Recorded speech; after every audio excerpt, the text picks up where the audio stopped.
Assalamualaikum warahmatullahi wabarakatuh. Anak-anakku sekalian, hari ini kita akan masuk ke dalam pembelajaran awal tentang bab sistem reproduksi manusia. Oleh karenanya, mari kita ikuti pembelajaran kita selanjutnya dengan mengikuti informasi yang akan saya berikan. Oke, selamat mengikuti. Oke, para ilmud, pembelajaran hari ini adalah tentang sistem reproduksi pada manusia. Tentu kalian sudah mengetahui bagaimana manusia berada di muka bumi ini. Manusia, hewan, binatang. Bahkan menurut informasinya bahwa manusia itu sekarang sudah kurang lebih 7,61 miliar di muka bumi. Itu menurut sensus Amerika Serikat. Jadi, kenapa mereka begitu banyak?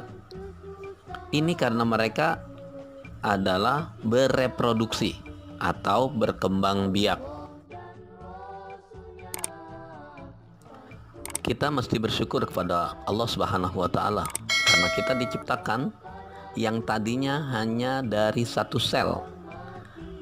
Lantas dia tumbuh dan tumbuh, berkembang semakin terus-menerus sampai menjadi manusia dewasa. Itu sekitar 200 triliun sel. Dari 200 triliun sel inilah maka makhluk hidup itu terus berkembang dan dia nanti akan beranak pinak atau banyak, sehingga nanti akan memenuhi ruang yang kita miliki atau bumi.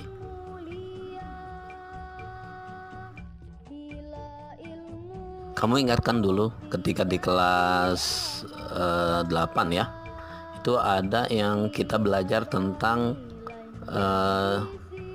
sistem organisasi kehidupan. Di situ ada sel, jaringan, organ, organisme, lantas dia jadi manusia.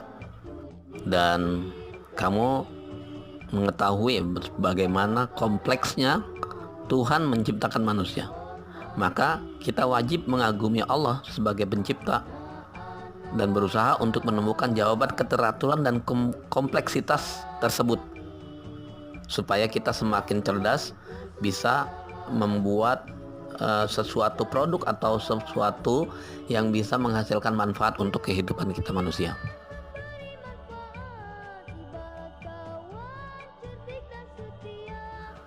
Baik, tujuan utama dari reproduksi itu adalah untuk menjaga kelestarian sehingga makhluk hidup itu mampu bertahan dari kepunahan.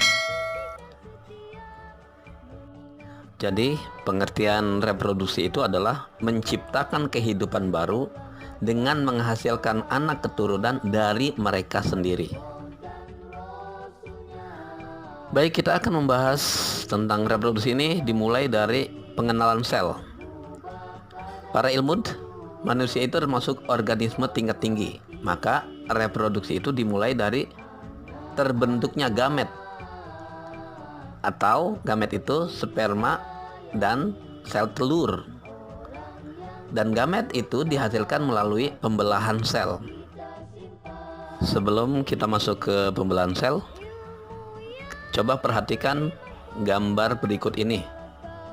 Ada gambar tentang sel.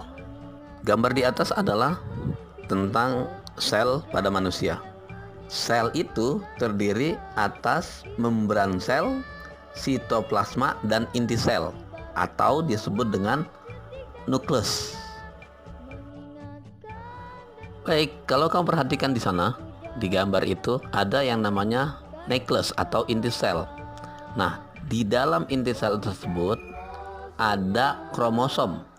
Kromosom inilah yang membawa pewaris sifat atau yang kita sering dengar atau kita sering sebut namanya gen. Pada umumnya, kromosom dalam sel tubuh dan sel-sel induk kelamin berjumlah genap yang diberi simbol 2N. Sel-sel dalam tubuh organisme multiseluler seperti manusia ini dapat bertambah dengan melakukan dua macam pembelahan, yaitu pembelahan mitosis yang terjadi pada sel tubuh dan juga pembelahan meiosis yang terjadi pada sel kelamin. Oke, para ilmuwan sekalian yang masih setia dengan pembelajaran IPA, kita lanjut ke pembelahan mitosis. Pembelahan mitosis merupakan tipe pembelahan sel yang menghasilkan dua sel anakan. Sel anakan tersebut mempunyai karakter identik secara genetik dengan sel induk. Artinya, kedua sel anakan yang terbentuk mempunyai susunan genetik yang sama, termasuk sama dalam jumlah kromosom dengan induknya. Jumlah kromosom yang dimiliki oleh sel anakan adalah 2N atau disebut dengan diploid. Sel diploid adalah sel-sel yang kromosomnya berpasangan. Di dalam pembelahan mitosis itu merupakan proses yang berkesinambungan yang terdiri atas 4 fase pembelahan. Jadi ingat ya, ada 4 fase pembelahan. 1 namanya fase profase, 2 fase metafase, 3 fase anafase, dan 4 fase telofase. Oke para ilmuwan, selanjutnya kita bisa perhatikan antara telofase dan profase dari yang tahap pertama sampai tahap yang terakhir dari pembelahan mitosis ini. Ada terdapat tahap antara, jadi ada tahap antara yang disebut interfase. Nah, pada saat interfase ini terjadi penumpukan energi dan sintesis zat-zat baru yang terlihat dari bentuk inti sel yang tampak keruh. Nah, begitulah proses terjadinya pembelahan sel secara mitosis. Baik, kita lanjut. Sekarang pembelahan meiosis. Kalau tadi adalah pembelahan mitosis yang terjadi pada sel tubuh, sekarang pembelahan meiosis yang terjadi pada sel kelamin. Jadi antara sel mitosis dengan meiosis ini berhubungan erat untuk terjadinya reproduksi. Oke, kita perhatikan sekarang tentang pembelahan sel meiosis. Baik, pembelahan meiosis adalah pembelahan sel yang menghasilkan 4 sel anakan, yang masing-masing sel anakan hanya memiliki separuh dari jumlah kromosom sel induk. Dapat dikatakan bahwa jumlah kromosom yang dimiliki oleh sel anakan adalah N atau disebut dengan haploid. Oleh karena itu, meiosis disebut sebagai pembelahan reduksi. Pada dasarnya, pembelahan secara meiosis sama dengan pembelahan secara mitosis. Hanya saja, kamu boleh perhatikan gambar di atas. Setelah telofase selesai, tidak langsung dilanjutkan dengan tahap interfase, tetapi pembelahan dilanjutkan dengan pembelahan tahap kedua.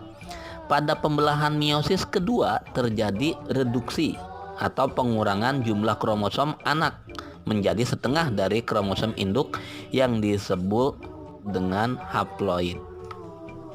Oke, jadi para ilmuwan muda semuanya, sebetulnya pada proses ini hanya pengenalan bagaimana proses terjadinya pembelahan sel yang nanti berhubungan erat dengan pembentukan sel antara sel laki-laki yang disebut dengan sperma dan sel perempuan yang disebut dengan sel telur atau ovum.